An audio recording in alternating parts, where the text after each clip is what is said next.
Почнува периодот на настинките и вирозите, некои луѓе се разболуваат почесто од другите и велиме дека имаат послаб имунитет. Дали исхраната може да придонесе за зајакнување на имунитетот?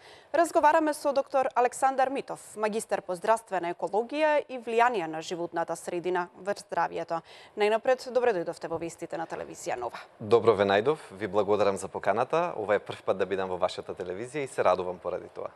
Ја се надевам дека и понатаму ќе ја продолжиме соработката, затоа што од овој разговор гледачите пред се ќе имаат корисни совети во пресрет на зимските денови кои доаѓаат и кога е потребно да се зајакне имунитетот. Колку влие исхраната во делот на зајакнување на имунитетот? Тоа е првото прашање, се разбира, кое што ни се поставува на ум кога зборуваме за исхраната и имунитетот. И тука постојат две крајности од кои што однапред би сакале да се оградиме, за да можеме да го дадеме вистинскиот одговор. Едната се разбира вели дека нема никакво влијание исхраната врз имунитетот и се разбира таа крајност како таква не е точна, но од друга страна пак не би сакале ни да помислиме дека само одредени вид на производи или само одреден не знам каков специјален вид на исхрана треба за да може да се крене имунитетот. Така. Вистината зборува дека една нормална, правилна исхрана, богата со овошји и со зеленчук, пред се, и тоа како може да влијае на имуниот систем и да го подобри. Ние, знаете, можеме да прифатиме дека, например, срцевото здравје, многу ни е поприродно да прифатиме дека срцевото здравје зависи од исхраната. Мастите, холестерол, некако ни се поврзува многу лесно во глава дека луѓе кои што се хранат правилно имаат поголеми шанси да немаат срцев удар. Меѓутоа и тука важи. И важи за секоја останата функција на нашето тело. Исхраната е поврзана и со имунитетот. Би кажал сега тука еден конкретен пример да речеме. Многу пати досега поврзувањето на исхраната беше пред се со витаминот С, како тој кој што е највлијателен да речеме врз здравието. И нели ние сме навикнати до ден денес витаминот С така превентивно да го земаме, мислејќи дека придонесуваме за своето здравје, конкретно за имунитетот во зимни услови. Но тоа го испитувале научниците во Соединетите Американски држави и интересно е тоа дека дошле до заклучок дека еден друг витамин всушност има многу посилно влијание врз нашето здравје, а тоа се испоставува дека е витаминот Д. Имено правеле огромна научна студија со преку 19 до 20.000 испитаници и ги проверувале токму нивоата на витамин Д во крвта и корелација помеѓу нив, поврзувајќи ги нив, со тоа дали и колку тој конкретен пациент се разболувал. И тоа траело неколку години, да не навлегувам во епидемиолошките моменти, за да се фатат сите годишни времиња, за да се фатат останатите различни видови на храна кои што може да се присутни, но едно нешто било конзистентно и постојано присутно, а тоа е дека витаминот Д, колку бил понизок, толку повеќе била зголемена веројатноста за, велиме, горнореспираторна инфекција или за настинка, или за да фати пациентот некој вирус. Така. А кои се оние продукти за кои има научна потврда врз основа на научни истражувања и испитувања дека влијаат на зајакнувањето на имунитетот во зимскиот период конкретно? Так. Еве го одговоривме витаминот Д, нели имаме уште некој ден на добро време, на сонце, можеме да го искористиме сето тоа и да ги зголемиме малку резервите. Се разбира следува период кога ќе падне концентрацијата на витаминот Д во крвта и кој не е сигурен треба да провери, да види, нели се зема крв и се прават анализи за витамин Д и доколку се во малку подолните категории, тогаш треба да се земе и како додаток во исхраната витаминот Д. Тоа е едното нешто кое што можеме да го спомнеме.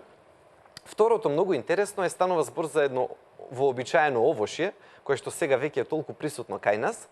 Зборувам за киви.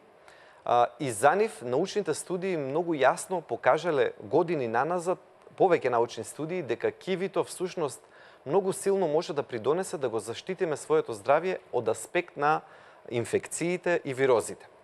Конкретно било испитувано две работи.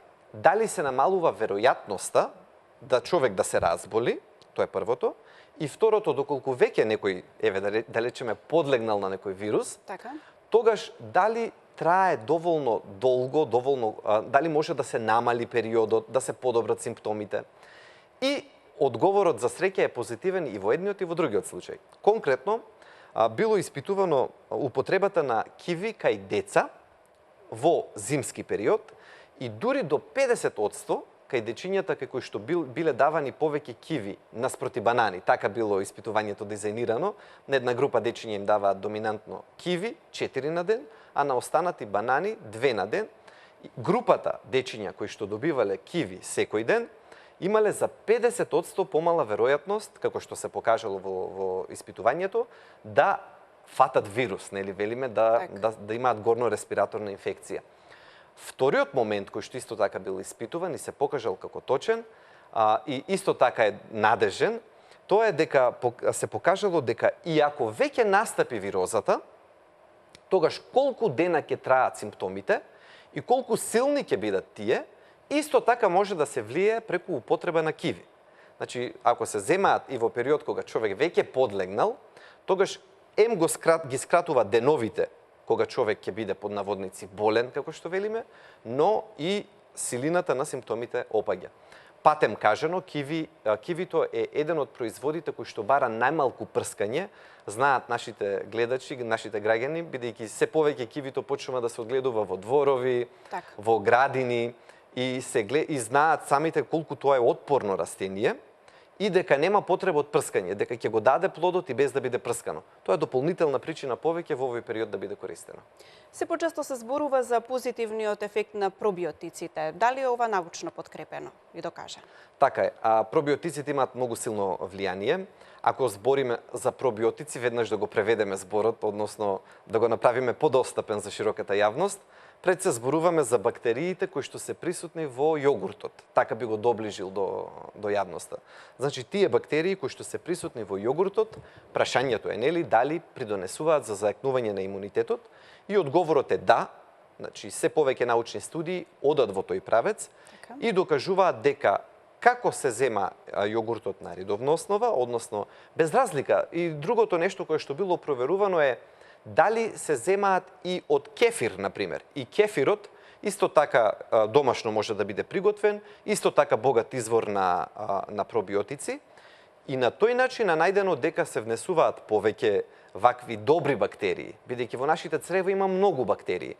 Грубо да ги поделиме на добри и на лоши, колку повеќе додаваме од добрите, како што ги има во јогуртот, толку повеќе е најдено дека нашиот имунитет е посилен. И уште еден момент кога зборуваме за пробиотиците, важно е да се истакне дека не е само до пробиотиците, значи нели тие се еве бактериите ако ги внесеме. Но ако ја внесеме храната за тие бактерии, или медицински кажано пребиотици, тогаш исто правиме добро на своето тело. А што е храна за овие добри бактерии? Растителните влакна, кои што се присутни во овошјето и во зеленчукот. Така што зборувајќи на тема пробиотици, истата можеме да ја прошириме зборувајќи и за пребиотици и додавајќи ги на кивито и на витаминот Д и нив да ги препорачаме како добри состојки за зимскиот период. Доктор Митов, сосема за крај од овој разговор, кои се оние други продукти кои може да превенираат настинка? Така, генерално веќе ги кажавме најголемиот дел на природни супстанции. Кои најмногу влијаат. Да, кои што најмногу влијаат, но кои што се природно застапени во нашата исхрана. И достапни. И достапни се разбира, сите овие што ги кажавме.